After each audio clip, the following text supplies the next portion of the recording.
H.P. Lovecraft, The Statement of Randolph Carter, narrated by Howard King.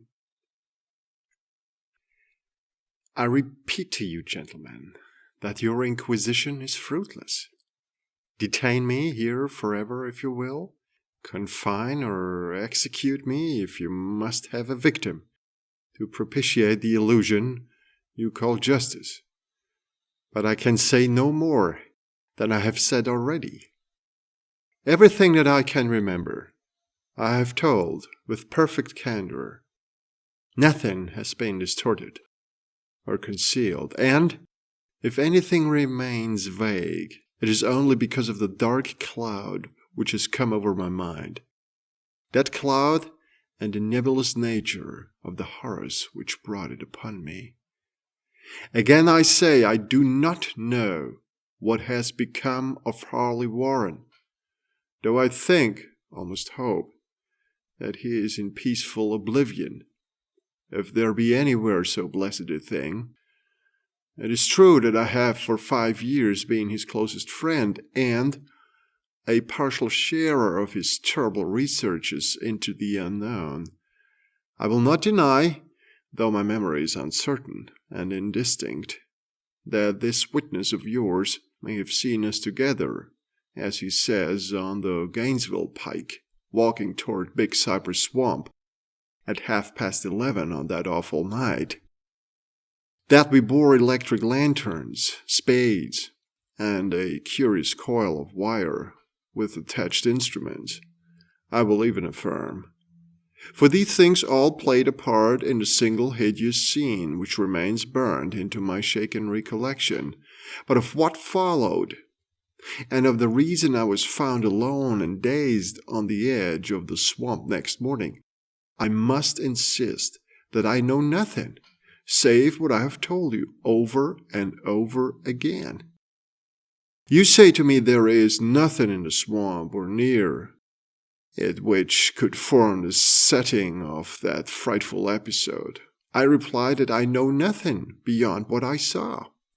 Vision or nightmare it may have been. Vision or nightmare I fervently hope it was. Yet it is all that my mind retains of what took place in those shocking hours after we left the sight of man. And why Harley Warren did not return, he or his shade, or some nameless thing I cannot describe, alone can tell. As I have said before, the weird studies of Harley Warren were well known to me, and to some extent shared by me. Of his vast collection of strange, rare books on forbidden subjects, I have read all that are written in the languages of which I am master. But these are few as compared with those in languages I cannot understand. Most, I believe, are in Arabic. And the fiend-inspired book which brought on the end, the book which he carried in his pocket out of the world, was written in characters whose like I never saw elsewhere. Warren would never tell me just what was in that book. As to the nature of our studies, must I say again that I no longer retain full comprehension? It seems to me rather merciful that I do not. For they were terrible studies, which I pursued more through reluctant fascination than through actual inclination.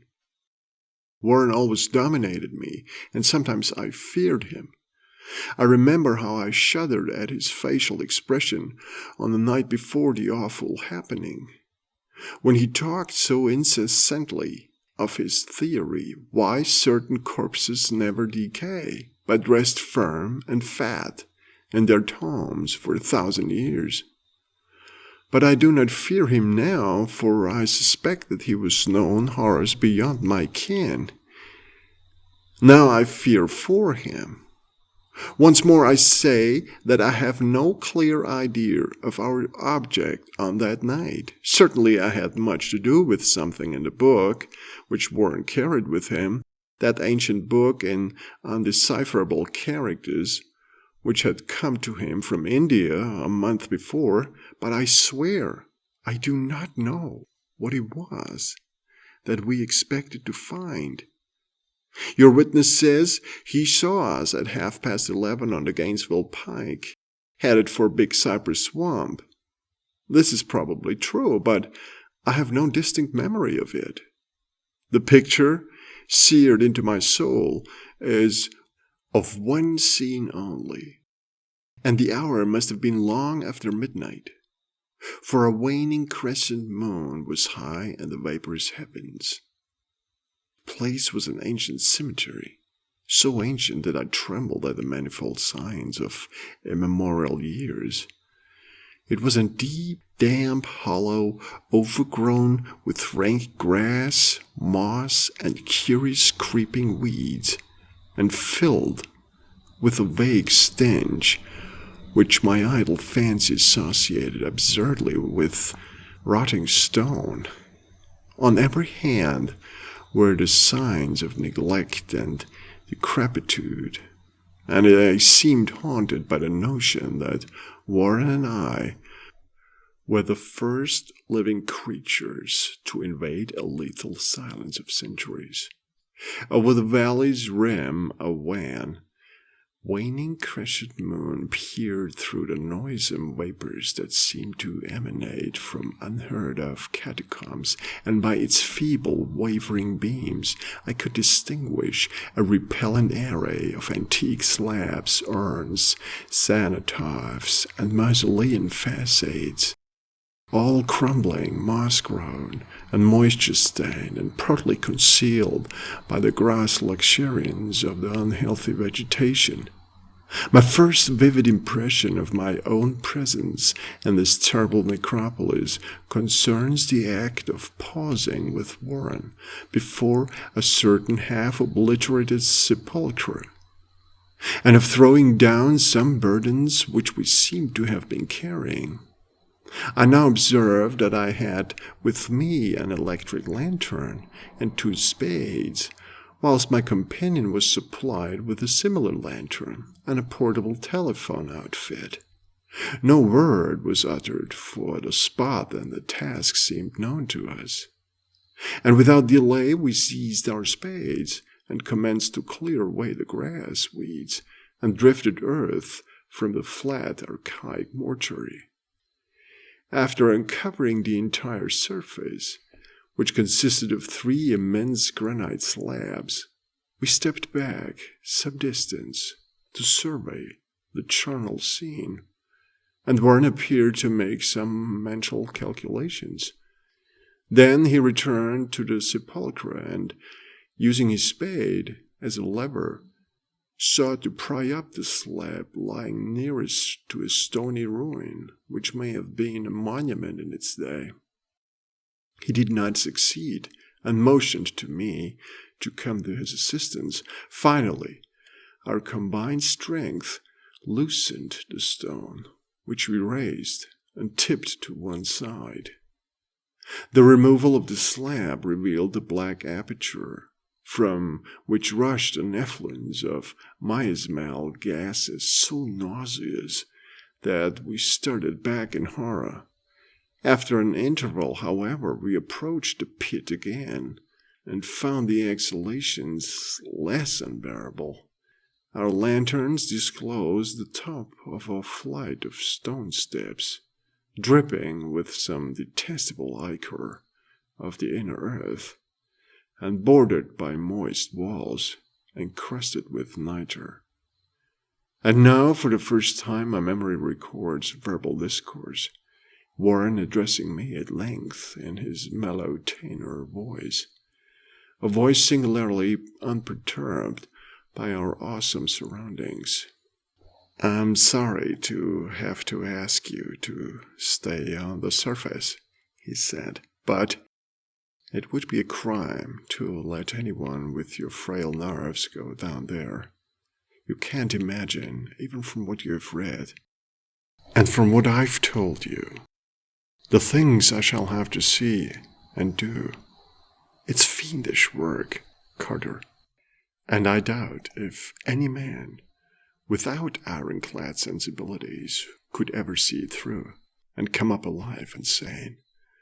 I don't wish to offend you, and heaven knows I'd be glad enough to have you with me, but the responsibility is in a certain sense mine, and I couldn't drag a bundle of nerves like you down to probable death or madness.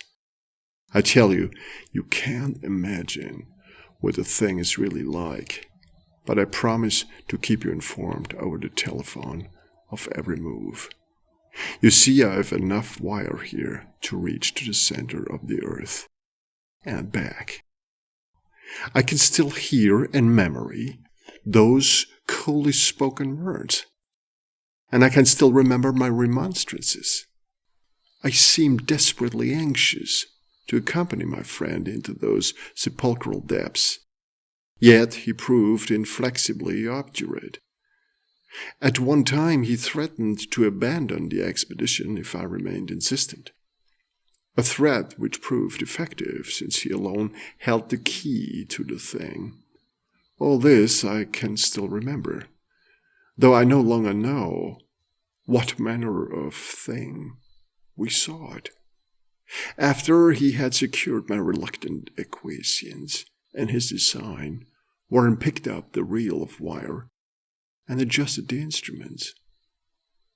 At his nod, I took one of the latter and seated myself upon an aged, discolored gravestone close by the newly uncovered aperture.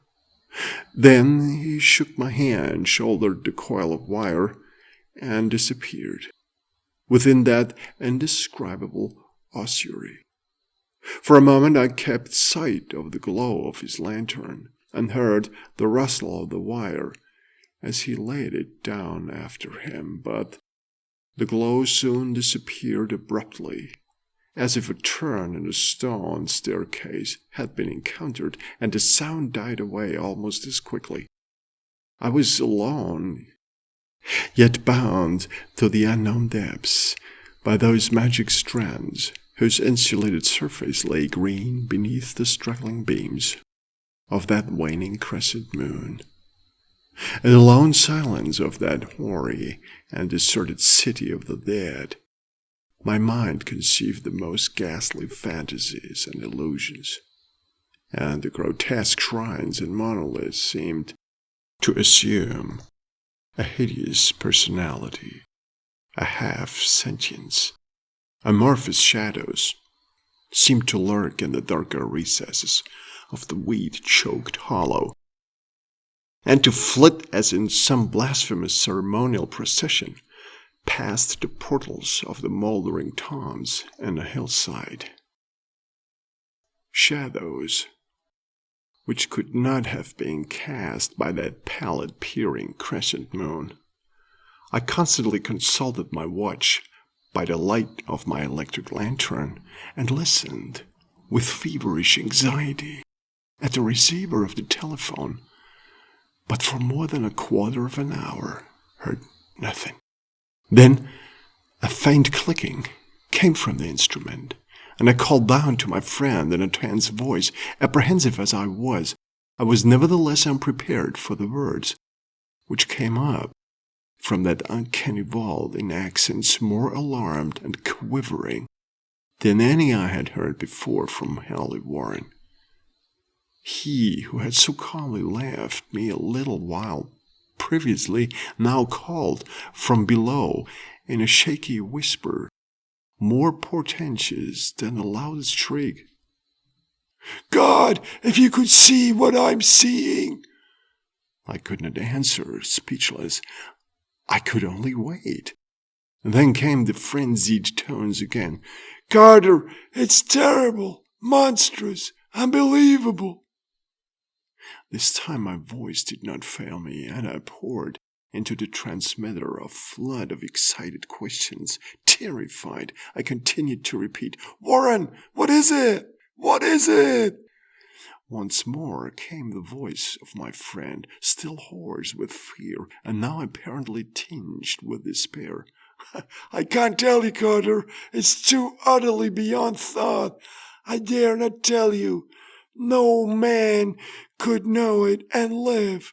Great God, I never dreamed of this." Stillness again. save for my now incoherent torrent of shuddering inquiry. Then the voice of Warren in a pitch of wilder consternation. "Carter! For the love of God! Put back the slab and get out of this, if you can. Quick! Leave everything else and make for the outside. It's your only chance. Do as I say and don't ask me to explain." I heard, yet was able only to repeat my frantic questions. Around me were the tombs and the darkness and the shadows, and below me some peril beyond the radius of the human imagination. But my friend was in greater danger than I, and through my fear I felt a vague resentment that he should deem me capable of deserting him under such circumstances. More clicking, and after a pause, a piteous cry from Warren. "Beat it, for God's sake! Put back the slab and beat it, Carter!" Something in the boyish slang of my evidently stricken companion unleashed my faculties. I formed and shouted a resolution. "Warren, brace up! I'm coming down!" But at this offer the tone of my auditor changed to a scream of utter despair. Don't! You can't understand. It's too late, and my own fault. Put back the slab and run. There's nothing else you or anyone can do now." The tone changed again, this time acquiring a softer quality, as of hopeless resignation. Yet it remained tense through anxiety for me. "Quick, before it's too late!"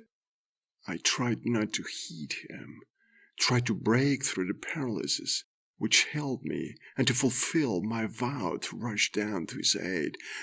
But his next whisper found me still held inert in the chains of stark horror. "Carter, hurry! It's no use! You must go! Better one than two! The slab!" A pause, more clicking. Then the faint voice of Warren. "Nearly over now! Don't make it harder! Cover up those damn steps and run for your life! You're losing time! So long, Carter! Won't see you again!" Here Warren's whisper swelled into a cry that gradually rose to a shriek, fraught with all the horror of the ages. "Curses, hellish things, legions! My God! Beat it! Beat it! Beat it!" After that was silence. I know not how many interminable aeons I sat stupefied, whispering, muttering, calling, screaming into that telephone. Over and over through those aeons I whispered and muttered and called and shouted and screamed, "Warren! Warren! Answer me! Are you there?" And then there came to me the crowning horror of all. The unbelievable, unthinkable, almost unmentionable thing.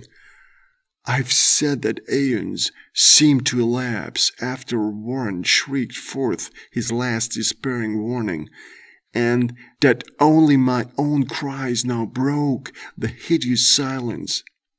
But after a while, there was a further clicking in the receiver, and I strained my ears to listen. Again I called down, "Warren, are you there?" And in answer heard the thing which has brought this cloud over my mind.